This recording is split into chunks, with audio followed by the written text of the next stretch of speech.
आज प्रस्तुत है हिंदी और उर्दू के सर्वाधिक लोकप्रिय उपन्यासकार, कहानीकार एवं विचारक मुंशी प्रेमचंद की कहानी बूढ़ी काकी, अर्चना की जुबानी। बुढ़ापा बहुधा बचपन का पुनरागमन हुआ करता है। बूढ़ी काकी में जिन्हुआ स्वाद के सिवा और कोई चेष्टा शेष न थी और न अपने कष्टों की ओर आकर्षित करने का रोने के अतिरिक्त कोई दूसरा सहारा ही। समस्त इंद्रियां, नेत्र, हाथ और पैर जवाब दे चुके थे। पृथ्वी पर पड़ी रहती और घर वाले कोई बात उनकी इच्छा के प्रतिकूल करते, भोजन का समय टल जाता या उसका परिमाण पूर्ण न होता अथवा बाजार से कोई वस्तु आती और न मिलती तो वे रोने लगती थी। उनका रोना सिसकना साधारण रोना न था, वे गला फाड़ फाड़ कर रोती थी। उनके पतिदेव को स्वर्ग सिधारे कालांतर हो चुका था। बेटे तरुण हो होकर चल बसे थे। अब एक भतीजे के सिवाय और कोई न था। उसी भतीजे के नाम उन्होंने अपनी सारी संपत्ति लिख दी। भतीजे ने सारी संपत्ति लिखाते समय खूब लंबे चौड़े वादे किए, किंतु वे सब वादे केवल कुली डिपो के दलालों के दिखाए हुए सब्ज बाग थे। यद्यपि उस संपत्ति की वार्षिक आय 150-200 रुपये से कम न थी, तथापि बूढ़ी काकी को पेट भर भोजन भी कठिनाई से मिलता था। इसमें उनके भतीजे पंडित बुद्धिराम का अपराध था अथवा उनकी अर्धांगिनी श्रीमती रूपा का, इसका निर्णय करना सहज नहीं। बुद्धिराम स्वभाव के सज्जन थे, किंतु उसी समय तक जबकि उनके कोष पर कोई आँच न आए। रूपा स्वभाव से तीव्र थी पर ईश्वर से डरती थी, अतएव बूढ़ी काकी को उसकी तीव्रता उतनी न खलती थी जितनी बुद्धिराम की भलवंसाहत। बुद्धिराम को कभी कभी अपने अत्याचार का खेद होता था। विचारते कि इसी संपत्ति के कारण मैं इस समय भला मानुष बना बैठा हूँ। यदि मौखिक आश्वासन और सूखी सहानुभूति से स्थिति में सुधार हो सकता तो उन्हें कदाचित कोई आपत्ति न होती, परंतु विशेष व्यय का भय और उनकी सुचेष्टा को दबाए रखता था। यहाँ तक कि यदि द्वार पर कोई भला आदमी बैठा होता और बूढ़ी काकी उस समय अपना राग अलापने लगती तो वो आग हो जाते और घर में आकर उन्हें जोर से डांटते। लड़कों को बुढ़ों से स्वाभाविक विद्वेष होता ही है, और फिर जब माता पिता का ये रंग देखते तो वे बूढ़ी काकी को और सताया करते। कोई चुटकी काट कर भागता, कोई उन पर पानी की कुल्ली कर देता। काकी चीख मारकर रोती, परंतु ये बात प्रसिद्ध थी कि वो केवल खाने के लिए रोती है, अतएव उनके संताप और आर्तनाद पर कोई ध्यान नहीं देता था। हाँ, काकी क्रोधातुर होकर बच्चों को गालियाँ देने लगती तो रूपा घटनास्थल पर आ पहुँचती। इस भय से कि काकी अपनी जिह्वा कृपाण का कदाचित ही प्रयोग करती थी, यद्यपि उपद्रव शांति का यह उपाय रोने से कहीं अधिक उपयुक्त था। संपूर्ण परिवार में यदि काकी से किसी को अनुराग था तो वो बुद्धिराम की छोटी लड़की लाडली थी। लाडली अपने दोनों भाइयों के भय से अपने हिस्से की मिठाई चबैना बूढ़ी काकी के पास बैठकर खाया करती थी। यही उसकी रक्षागार था, और यद्यपि काकी की शरण उनकी लोलुपता के कारण बहुत महंगी पड़ती थी, तथापि भाइयों के अन्याय से कहीं सुलभ थी। इसी स्वार्थानुकूलता ने उन दोनों में सहानुभूति का आरोपण कर दिया था। रात का समय था। बुद्धिराम के द्वार पर शहनाई बज रही थी और गांव के बच्चों का झुंड विस्मयपूर्ण नेत्रों से गाने का रसास्वादन कर रहा था। चारपाइयों पर मेहमान विश्राम करते हुए नाइयों से मुक्कियां लगवा रहे थे। समीप ही खड़ा भाट विरदावली सुना रहा था और कुछ भावज्ञ मेहमानों की वाह वाह पर ऐसा खुश हो रहा था मानो इस वाह वाह का यथार्थ में वही अधिकारी है। दो एक अंग्रेजी पढ़े हुए नवयुवक इन व्यवहारों से उदासीन थे। वे इस गवार मंडली में बोलना अथवा सम्मिलित होना अपनी प्रतिष्ठा के प्रतिकूल समझते थे। आज बुद्धिराम के बड़े लड़के मुखराम का तिलक आया है। ये उसी का उत्सव है। घर के भीतर स्त्रियां गा रही थीं और रूपा मेहमानों के लिए भोजन के प्रबंध में व्यस्त थी। भट्टियों पर कढ़ा चढ़ रहे थे। एक में पूड़ियाँ कचौड़ियाँ निकल रही थी, दूसरे में अन्य पकवान बनते थे। एक बड़े हंडे में मसालेदार तरकारी पक रही थी। घी और मसाले की क्षुधावर्धक सुगंधी चारों ओर फैली हुई थी। बूढ़ी काकी अपनी कोठरी में शोकमय विचार की भांति बैठी हुई थी। ये स्वाद मिश्रित सुगंध ही उन्हें बेचैन कर रही थी। वे मन ही मन विचार कर रही थी, संभवतः मुझे पूड़ियाँ न मिलेंगी। इतनी देर हो गई, कोई भोजन लेकर नहीं आया। मालूम होता है सब लोग भोजन कर चुके हैं, मेरे लिए कुछ न बचा। ये सोचकर उन्हें रोना आया, परंतु अपशकुन के भय से वो रो न सकी। आहा, कैसी सुगंधी है! अब मुझे कौन पूछता है? जब रोटियों ही के लाले पड़े हैं, तब ऐसे भाग्य कहाँ कि भरपेट पूड़ियाँ मिले। ये विचार कर उन्हें रोना आया। कलेजे में हूक सी उठने लगी, परंतु रूपा के भय से उन्होंने फिर मौन धारण कर लिया।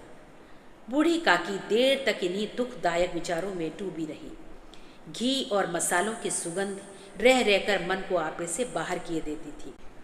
मुंह में पानी भर भर आता था। पूड़ियों का स्वाद स्मरण करके हृदय में गुदगुदी होने लगती थी। किसे पुकारूं? आज लाडली बेटी भी नहीं आई। दोनों छोकरे सदा दिख किया करते हैं, आज उनका भी कहीं पता नहीं। कुछ मालूम तो होता कि क्या बन रहा है। बूढ़ी काकी की कल्पना में पूड़ियों की तस्वीर नाचने लगी। खूब लाल लाल, फूली फूली, नरम नरम होंगी। रूपा ने भली भांति भोजन किया होगा। कचौड़ियों में अजवाइन और इलायची की महक आ रही होगी। एक पूड़ी मिलती तो ज़रा हाथ में लेकर देखती। क्यों ना चलकर कढ़ा के सामने ही बैठूं? पूड़ियाँ छन छन कर तैयार होंगी, कढ़ा से गरम गरम निकालकर थाल में रखी जाती होंगी। फूल हम घर में भी सूंघ सकते हैं, परंतु वाटिका में कुछ और बात होती है। इस प्रकार निर्णय करके बूढ़ी काकी उकड़ू बैठकर हाथों के बल सरकती हुई बड़ी कठिनाई से चौखट से उतरी और धीरे धीरे रेंगती हुई कढ़ा के पास आ बैठी। यहाँ आने पर उन्हें उतना ही धैर्य हुआ जितना भूखे कुत्ते को खाने वाले के सम्मुख बैठने में होता है। रूपा उस समय कार्यभार से उद्विग्न हो रही थी। कभी इस कोठे में जाती, कभी उस कोठे में, कभी कढ़ा के पास आती, कभी भंडार में जाती। किसी ने बाहर आकर कहा, महाराज ठंडाई मांग रहे हैं। ठंडाई देने लगी। इतने में फिर किसी ने आकर कहा, भाट आया है, उसे कुछ दे दो। भाट के लिए सीधा निकाल रही थी कि एक तीसरे आदमी ने आकर पूछा, अभी भोजन तैयार होने में कितना विलंब है? जरा ढोल मंजीरा उतार दो। बेचारी अकेली स्त्री दौड़ते दौड़ते व्याकुल हो रही थी। झुंझलाती थी, कुड़ती थी, परंतु क्रोध प्रकट करने का अवसर न पाती थी। भय होता कहीं पड़ोसी ने ये न कहने लगे कि इतने में उबल पड़ी। प्यास से स्वयं कंठ सूख रहा था। गर्मी के मारे फूकी जाती थी, परंतु इतना अवकाश भी नहीं था कि जरा पानी पी ले अथवा पंखा लेकर झले। ये भी खटका था कि जरा आँख हटी और चीज़ों की लूट मची। इस अवस्था में उसने बूढ़ी काकी को कढ़ा के पास बैठी देखा तो जल गई। क्रोध न रुक सका।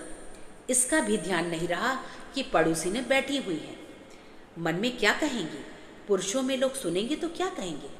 जिस प्रकार मेढक केचुए पर झपटता है, उसी प्रकार वो बूढ़ी काकी पर झपटी और उन्हें दोनों हाथों से झटक कर बोली, ऐसे पेट में आग लगे। पेट है या भाड़? कोठरी में बैठते हुए क्या दम घुटता था? अभी मेहमानों ने नहीं खाया, भगवान को भोग नहीं लगा, तब तक धैर्य न हो सका। आकर छाती पर सवार हो गई। जल जाए ऐसी चीज। दिन भर खाती न होती तो न जाने किसकी हांडी में मुंह डालती। गांव देखेगा तो कहेगा कि बुढ़िया भरपेट खाने को नहीं पाती है, तभी तो इस तरह मुंह बाएं फिरती है। डायन न मरे न माचा छोड़े, नाम बेचने पर लगी है। नाक कटवा कर दम लेंगी, इतना ठूसती है, न जाने कहाँ भस्म हो जाता है। भला चाहती हो तो जाकर कोठरी में बैठो, जब घर के लोग खाना खाने लगेंगे तब तुम्हें भी मिलेगा। तुम कोई देवी नहीं हो कि चाहे किसी के मुंह में पानी ना जाए, परंतु तुम्हारी पूजा पहले ही हो जाए। बूढ़ी काकी ने सिर उठाया, न रोई न बोली, चुपचाप रेंगती हुई अपनी कोठरी में चली गई। आवाज़ ऐसी कठोर थी कि हृदय और मस्तिष्क की संपूर्ण शक्तियाँ, संपूर्ण विचार और संपूर्ण भार उसी ओर आकर्षित हो गए थे। नदी में जब कगार का कोई वृहद खंड कट कर गिरता है तो आसपास का जल समूह चारों ओर उसी स्थान को पूरा करने के लिए दौड़ता है। भोजन तैयार हो गया है। आंगन में पत्तलें पड़ गई। मेहमान खाने लगे। स्त्रियों ने जेवनार गीत गाना प्रारंभ किया। मेहमानों के नाई और सेवक गण भी उसी मंडली के साथ किंतु कुछ हटकर भोजन करने बैठे थे। परंतु सभ्यता अनुसार जब तक सबके सब खा न चुके कोई उठ नहीं सकता था। दो एक मेहमान जो कुछ पढ़े लिखे थे सेवकों के दीर्घाहार पर चुंझला रहे थे। वे इस बंधन को व्यर्थ और बेसिर पैर की बात समझते थे। बूढ़ी काकी अपनी कोठरी में जाकर पश्चाताप कर रही थी कि मैं यहाँ कहाँ से कहाँ गई। उन्हें रूपा पर क्रोध नहीं था, अपनी जल्दबाजी पर दुख था। सच ही तो है, जब तक मेहमान लोग भोजन कर न चुकेंगे घर वाले कैसे खाएंगे। मुझसे इतनी देर भी ना रहा गया। सबके सामने पानी उतर गया। अब जब तक कोई बुलाने ना आएगा न जाऊंगी। मन ही मन इसी प्रकार का विचार कर वो बुलावे की प्रतीक्षा करने लगी। परंतु घी की रुचिकर सुबास बड़ी धैर्य परीक्षक प्रतीत हो रही थी। उन्हें एक एक पल एक एक युग के समान मालूम होता था। अब पत्तलें बिछ गई होंगी, अब मेहमान आ गए होंगे, लोग हाथ पैर धो रहे हैं, नाई पानी दे रहा है, मालूम होता है लोग खाने बैठ गए, जेवनार गाया जा रहा है। ये विचार कर वो मन को बहलाने के लिए लेट गई। धीरे धीरे एक गीत गुनगुनाने लगी। उन्हें मालूम हुआ कि मुझे गाते देर हो गई। क्या इतनी देर तक लोग भोजन कर ही रहे होंगे? किसी की आवाज़ नहीं सुनाई देती। अवश्य ही लोग खा पी कर चले गए। मुझे कोई बुलाने नहीं आया। रूपा चिढ़ गई है, क्या जाने ना बुलाए। सोचती हो कि आप ही आवेंगी, वो कोई मेहमान तो नहीं जो उन्हें बुलाऊं। बूढ़ी काकी चलने के लिए तैयार हुई। ये विश्वास कि 1 मिनट में पूड़ियाँ और मसालेदार तरकारियाँ सामने आएंगी उनकी स्वादेंद्रियों को गुदगुदाने लगा। उन्होंने मन में तरह तरह के मंसूबे बांधे। पहले तरकारी से पूड़ियाँ खाऊंगी, फिर दही और शक्कर से कचौड़ियाँ रायते के साथ मज़ेदार मालूम होंगी। चाहे कोई बुरा माने चाहे भला, मैं तो मांग मांग कर खाऊंगी। यही न लोग कहेंगे कि इन्हें विचार नहीं। कहा करे, इतने दिन के बाद पूड़ियाँ मिल रही हैं तो मुंह जूठा करके थोड़े ही उठ जाऊंगी। वो उकड़ू बैठकर हाथों के बल सरकती हुई आंगन में आई। परंतु हाय दुर्भाग्य, अभिलाषा ने अपने पुराने स्वभाव के अनुसार समय की मिथ्या कल्पना की थी। मेहमान मंडली अभी बैठी हुई थी। कोई खाकर उंगलियां चाटता था, कोई तिरछे नेत्रों से देखता था कि और लोग अभी खा रहे हैं या नहीं। कोई इस चिंता में था कि पत्तल पर पूड़ियाँ छूटी जाती हैं, किसी तरह इन्हें भीतर रख लेता। कोई दही खाकर जीभ चटकारता था, परंतु दूसरा दोना मांगते संकोच करता था कि इतने में बूढ़ी काकी रेंगती हुई उनके बीच में जा पहुंची। कई आदमी चौंक कर उठ खड़े हुए, पुकारने लगे, अरे ये बुढ़िया कौन है? ये कहाँ से आ गई? देखो, किसी को छू न दे। पंडित बुधिराम काकी को देखते ही क्रोध से तिलमिला गए। पूड़ियों का थाल लिए खड़े थे।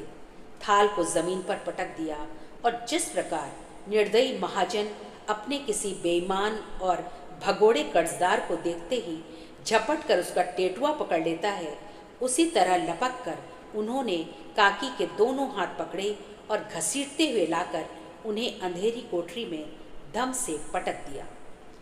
आशा रूपी वाटिका लू के एक झोंके में नष्ट विनष्ट हो गई। मेहमानों ने भोजन किया, घर वालों ने भोजन किया, बाजे वाले, धोबी सब भोजन कर चुके, परंतु बूढ़ी काकी को किसी ने न पूछा। बुधिराम और रूपा दोनों ही बूढ़ी काकी को उनकी निर्लज्जता के लिए दंड देने का निश्चय कर चुके थे। उनके बुढ़ापे पर, दीनता पर, हत ज्ञान पर किसी को करुणा न आई। अकेली लाडली उनके लिए कुढ़ रही थी। लाडली को काकी से अत्यंत प्रेम था। बेचारी भोली लड़की थी। बाल विनोद और चंचलता की उसमें गंध तक न थी। दोनों बार जब उसके माता पिता ने काकी को निर्दयता से घसीटा तो लाडली का हृदय ऐंठ कर रह गया। वो झुंझला रही थी कि ये लोग काकी को क्यों बहुत सी पूड़ियाँ नहीं दे देते। क्या मेहमान सबकी सब खा जाएंगे? और यदि काकी ने मेहमानों के पहले खा लिया तो क्या बिगड़ जाएगा। वो काकी के पास जाकर उन्हें धैर्य देना चाहती थी, परंतु माता के भय से न जाती थी। उसने अपने हिस्से की पूड़ियाँ बिल्कुल न खाई थी, अपनी गुड़ियों की पिटारी में बंद कर रखी थी। उन पूड़ियों को काकी के पास ले जाना चाहती थी। उसका हृदय अधीर हो रहा था। बूढ़ी काकी मेरी बात सुनते ही उठ बैठेगी, पूड़ियाँ देखकर कैसी प्रसन्न होगी, मुझे खूब प्यार करेगी। रात को 11 बज गए थे। रूपा आंगन में पड़ी सो रही थी। लाडली की आंखों में नींद न आती थी। काकी को पूड़ियाँ खिलाने की खुशी उसे सोने न देती थी। उसने गुड़ियों की पिटारी सामने ही रखी थी। जब विश्वास हो गया कि अम्मा सो रही है तो वो चुपके से उठी और विचारने लगी, कैसे चलूं?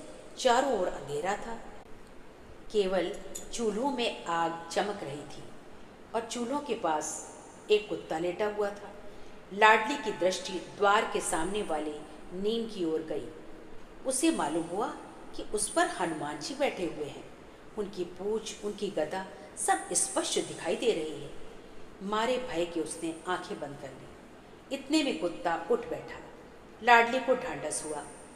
कई सोए हुए मनुष्यों के बदले एक भागता हुआ कुत्ता उसके लिए अधिक धैर्य का कारण हुआ। उसने पिटारी उठाई और बूढ़ी काकी की कोठरी की ओर चली। बूढ़ी काकी को केवल इतना स्मरण था कि किसी ने मेरे हाथ पकड़कर घसीटे। फिर ऐसा मालूम हुआ कि जैसे कोई पहाड़ पर उड़ाए लिए जाता हो। उनके पैर बार बार पत्थरों से टकराए। तब किसी ने उन्हें पहाड़ पर से पटका। वे मूर्छित हो गई। जब वे सचेत हुई तो किसी की जरा भी आहट न मिलती थी।